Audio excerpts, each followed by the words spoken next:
மேட்டுப்பாளையத்தில் இன்று பிப்ரவரி 18ஆம் தேதி நீலகிரி நாடாளுமன்ற உறுப்பினர் ராசா பல முக்கிய திட்டங்களை தொடங்கி வைத்தார். அரசு மருத்துவமனையில் ரூபாய் 20 கோடி மதிப்பீட்டில் 50 படுக்கைகள் கொண்ட தீவிர சிகிச்சை பிரிவு கட்டிடம், மேட்டுப்பாளையம் அன்னூர் வாக்கனாங்கொம்பு வழித்தடத்தில் புதிய பேருந்து சேவை,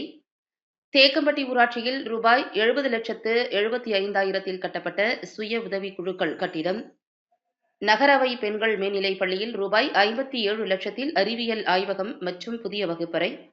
தோளம்பாளையம் ஊராட்சியில் PM ஜன்மன் திட்டத்தின் கீழ் ரூபாய் 68,76,000 மதிப்பில் கட்டப்பட்ட புதிய வீடுகள், மேட்டுப்பாளையம் நகராட்சி அனைத்து இந்து சமுதாய சங்க நந்தவனத்தின் பராமரிப்பு பணிக்கு மேலும் 3 ஆண்டுகள் அனுமதி. இந்நிகழ்ச்சிகளில் மாவட்ட ஆட்சித்தலைவர் பவன்குமார்,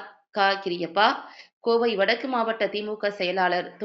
ரவி, முன்னாள் MLA அருண்குமார், நகர்மன்ற தலைவர் மெஹரீபா பர்வீன் உள்ளிட்ட பலர் கலந்து கொண்டனர்.